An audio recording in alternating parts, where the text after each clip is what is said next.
Bruno a pris ses gouaches et ses pinceaux. Gilbert, lui, a pris la pause. Entre le pêcheur et l'illustrateur, le courant est très vite passé. Bruno venait chercher l'inspiration pour un carnet de voyage. Gilbert et son frère Michel se sont prêtés au jeu. Ce sont des bons modèles pour vous? Ah oui, ça, c'est sûr. Les mains, les tronches, hein, comme on dit. C'est sûr que là, c'était très, très intéressant pour moi. Et puis, je suis obligé de me concentrer un petit peu quand même. Mais bon, voilà. Je vais mettre un petit peu de blanc pour les cheveux. Oui. Hein? Car à eux seuls, les dessins de Bruno racontent l'histoire des deux frères. Oui, je me retrouve. Sans problème. Les deux derniers pêcheurs du port de Conlo. 51 ans de mer pour l'aîné, plus de 40 ans pour son cadet, à bord du Timezade, le bateau construit par leur père en 1968. Bonjour. On a rencontré Michel et Gilbert alors qu'ils embarquaient pour leur dernière journée de pêche au large, avant de prendre une retraite bien méritée. Mais ça me mûrissait depuis un moment déjà. Déjà l'année dernière, j'étais prêt. Je trouve que l'année qu'on vient de faire, c'est l'année de trop. Oui, parce que c'est plus enrichissant. Avant c'était motivant, quoi. Disons, le métier était motivant, que maintenant, d'année en année, ça devient même une corvée, quoi. Moi, je ne voulais pas faire ce métier-là. J'avais l'idée de faire de la mécanique. Mais il fallait aller au Pargo, bien sûr, il fallait encore aller à l'école. Et mon père a dit, ouais, faire un feignant, faire un voyou, tu viens au boulot et moi. Donc finalement, il a décidé de mon métier. Puis d'année en année, j'ai comme pris goût, quoi. J'ai pris goût parce que on était récompensé, quoi, par le travail, quoi. Puis il y avait de la pêche, ça passait vite des journées. Mais le métier a changé. Depuis tant d'années qu'ils travaillent ensemble à la tâche, été comme hiver, ils en ont vu des choses, les deux frangins. La mer que l'on pollue, les charges et le prix du gasoil qui augmente, le poisson qui se fait plus rare. Bon, Michel, au final, c'était pas miraculeux là pour l'instant. Il est temps qu'on arrête. Qu'est-ce qu'il y a là quand même globalement là, dans ce que vous avez récupéré? Beaucoup d'étoiles puis des bigorneaux. Non, mais c'est pas. Il n'y a rien en crevette. C'est insignifiant.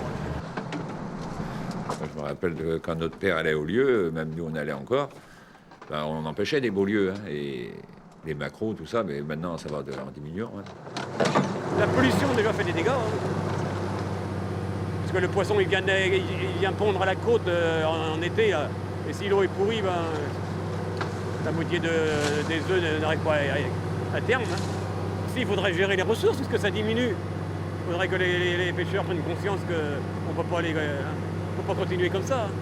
Ils n'en ont pas pris conscience, d'après vous? Non, parce qu'il y a les emprunts derrière. Alors, non. Il y a les banques derrière. Hein. Les gars qui ont des dettes, ils sont obligés. Hein. Aujourd'hui, Michel et Gilbert ne choisiraient pas le métier de pêcheur. D'ailleurs, les fils de Gilbert n'ont pas voulu prendre la suite de leur père. Trop risqué, trop dangereux aussi. Les deux frères, eux, s'estiment chanceux. En 50 ans de mer, ils n'ont jamais eu d'accident. Surtout au dernier, j'avais peur que quelque chose arrive. Ouais, quelque chose même au bateau, rencontrer une bille de bois, n'importe quoi, faire un trou. Hein. Ouais. Et je voulais pas finir ma vie, moi, dans la flotte. Là.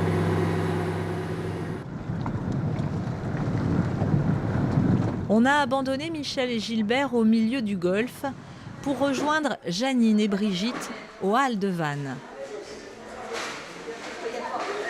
Depuis 35 ans, pendant que leurs hommes sont en mer, les deux belles-sœurs vendent le poisson et les étrilles pêchées la veille. 4 €. Au début, c'est toujours dur, hein, de toucher les crabes, le poisson. Mais j'ai commencé avec ma belle-mère. Là, une petite table ici. C'était fallait y aller. Ouais, fallait y aller. Et puis après, non, c'était super. Ah non, je regrette pas. Mais pour elles aussi, l'heure de la retraite a sonné.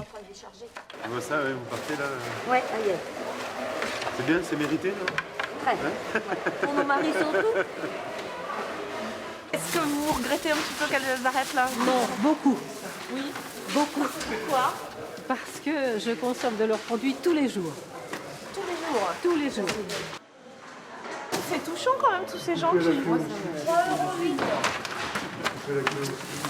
C'est sûr qu'on est un peu triste après tant d'années de...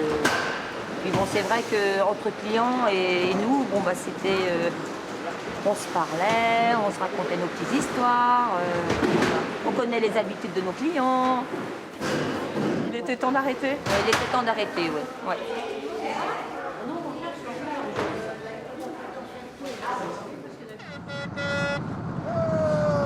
Retour à Conlo, où le Timezad rentre au port pour la dernière fois. Mais aujourd'hui, il n'est pas seul.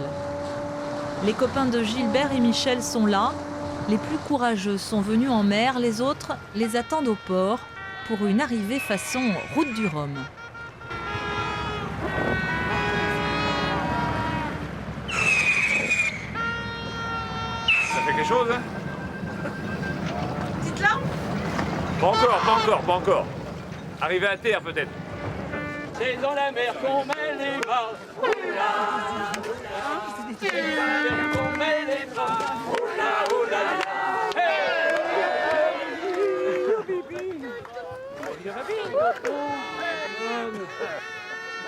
Bertrand, super, ça va Bertrand? Bah tu vois, on est au Merci monsieur Philippe. Une jolie surprise pour aider les deux marins à oublier que les sorties dans le golfe au petit matin font désormais partie des souvenirs.